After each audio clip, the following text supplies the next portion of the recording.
संपादकीय गति 110 शब्द प्रति मिनट। Be ready. 3, 2, 1 स्टार्ट।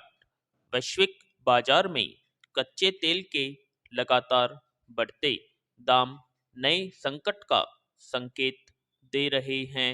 विराम। सबसे बड़ा संकट तो यही है कि कच्चा तेल महंगा होने से घरेलू बाजार में भी पेट्रोल और डीजल के दाम बढ़ेंगे। इससे महंगाई और बढ़ेगी और इसकी सीधी मार अब आम आदमी पर ही पड़ेगी। यों कच्चे तेल में तेजी पिछले कई महीनों से बनी हुई है, पर अब रूस यूक्रेन विवाद ने मुश्किलें और बढ़ा दी हैं। विराम। इस वक्त कच्चा तेल $98 प्रति बैरल तक आ गया है। यह पिछले 8 साल में सबसे ज़्यादा है। इस बात की भी आशंका है कि अगले कुछ महीनों में यह $120 तक जा सकता है। विराम।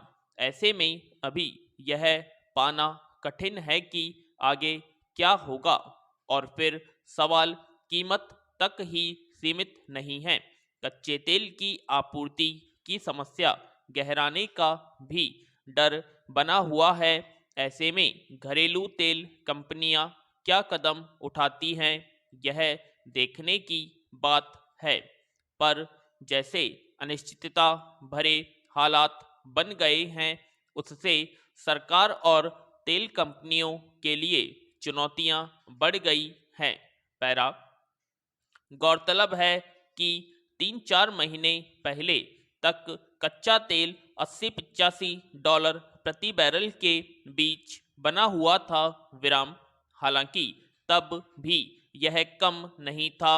दाम तो काफी समय से बढ़ ही रहे थे, लेकिन भारत में तेल कंपनियों ने पिछले साल 2 नवंबर के बाद पेट्रोल और डीजल के दाम अभी तक नहीं बढ़ाए हैं, जबकि अंतर्राष्ट्रीय बाजार में कच्चा तेल $82 से बढ़कर $100 प्रति बैरल तक पहुंच गया है। हालांकि दाम नहीं बढ़ाने के पीछे तेल कंपनियों का मकसद लोगों को राहत देना नहीं रहा होगा, बल्कि विधानसभा चुनावों के मद्देनजर रणनीति के तहत ही ऐसा किया गया होगा। वरना पहले तो तेल कंपनियां लगातार दाम बढ़ाए ही जा रही थी। पिछले साल कई महीनों तक पेट्रोल और डीजल ₹100 लीटर से ऊपर ही बिके। इसलिए अब तेल कंपनियों के सामने मुश्किल यह होगी कि वे घरेलू बाजार में दाम और आपूर्ति के संकट से कैसे निपटें। सरकार के सामने संकट महंगाई थामने का होगा। कच्चे तेल का असर खुदरा महंगाई पर तेजी से पड़ता है। पेट्रोल डीजल के दाम बढ़ते ही आम आदमी के रोजमर्रा के इस्तेमाल वाली चीज़ें तुरंत महंगी हो जाती हैं। भारत में लोग लंबे समय से इसे भुगत ही रहे हैं। पैरा। आने वाले संकट से सरकार अनजान नहीं है। इसीलिए वित्त मंत्री निर्मला सीतारमण ने कच्चे तेल के बढ़ते दाम को बड़ी चुनौती बताया है। कच्चा तेल महंगा होने से सरकार का आयात बिल बढ़ जाता है। इससे विदेशी मुद्रा भंडार पर असर पड़ता है।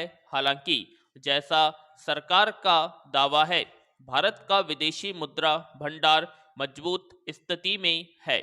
पिछले 2 सालों में सरकार ने पेट्रोल डीजल पर कर लगाकर अपना खजाना भरा ही है, लेकिन तेल कंपनियों ने अगर फिर से पेट्रोल डीजल के दाम बढ़ाने शुरू कर दिए, जिसकी प्रबल संभावना है, तो महंगाई थामना सरकार के बूते के बाहर हो जाएगा।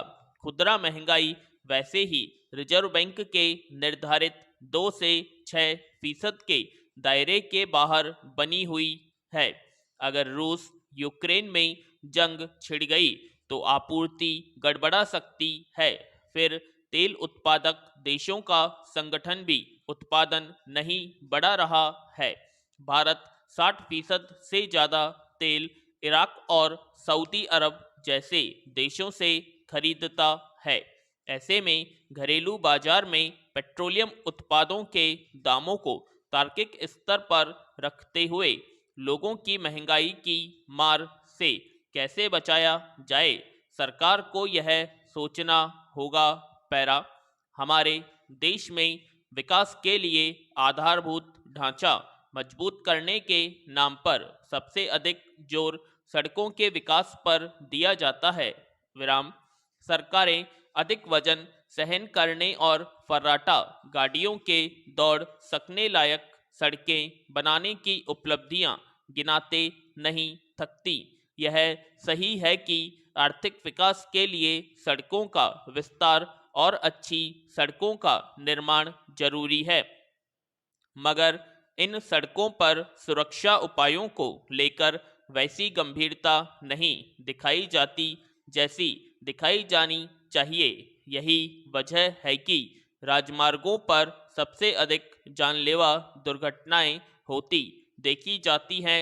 पिछले 3 दिनों में उत्तराखंड और राजस्थान में हुए 5 बड़े हादसे इसका प्रमाण हैं। पहाड़ों की सड़कें वैसे भी मैदानी इलाकों की अपेक्षा ज़्यादा खतरनाक और दुर्घटना संभावित मानी जाती है, मगर प्राय देखा जाता है कि उन पर किनारों की तरफ दुर्घटना के वक्त सुरक्षा के लिए लोहे की बाड़ वगैरह लगाने की ज़रूरत नहीं समझी जाती, जिसकी वजह से जरा संतुलन खोते ही गाड़ियां गहरी खाई में रपट जाती हैं। उत्तराखंड में हुए 3 बड़े हादसे में यही हुआ, जिसके चलते 19 लोगों की जान चली गई। पैरा, मैदानी भागों में भी सड़कों का आलम यही है।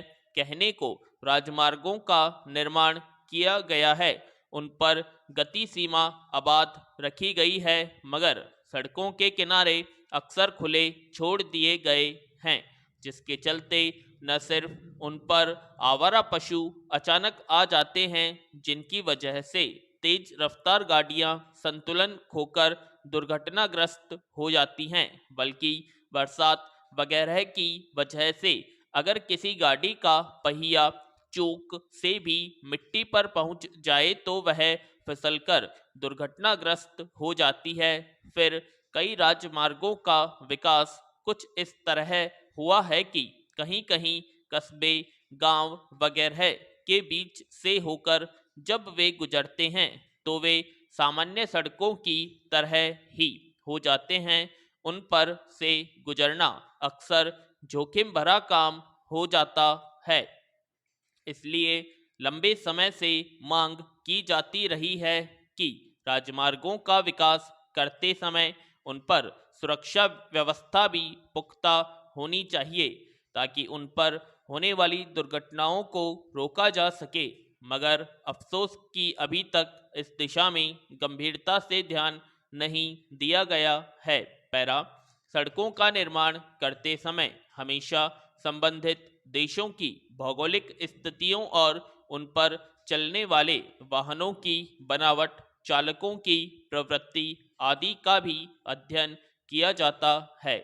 हमारे यहाँ अभी ज़्यादातर जगहों पर विभिन्न प्रकार के वाहन इस्तेमाल होते हैं, छोटे से लेकर भारी वाहनों तक। उनमें सभी को राजमार्गों पर चलने लायक नहीं माना जा सकता। विराम, मगर छोटी गाड़ियां लेकर भी लोग राजमार्गों पर उसी रफ्तार से चलने का प्रयास करते देखे जाते हैं जिस रफ्तार से ताकतवर इंजन और बेहतर सुरक्षा इंतजाम वाले वाहन चलते हैं। ऐसी स्थिति में अक्सर छोटे वाहन दुर्घटनाग्रस्त हो जाते हैं।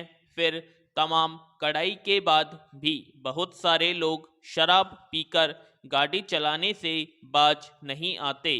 ट्रकों, बसों तक के चालक नशे में चलते पाए जाते हैं, जिन पर अधिक जिम्मेदारी होती है। विराम, इसीलिए दूसरे देशों में भारी वाहन चलाने वालों को लाइसेंस देते समय ज़्यादा सावधानी बरती जाती है, मगर हमारे यहाँ वाहन चलाने का लाइसेंस उसे भी मिल जाता है जिसने कभी वाहन चलाया ही नहीं। जब तक इन तमाम पहलुओं पर व्यावहारिक ढंग से विचार नहीं किया जाएगा, सड़क दुर्घटनाओं पर रोक लगाना मुश्किल बना रहेगा। विराम।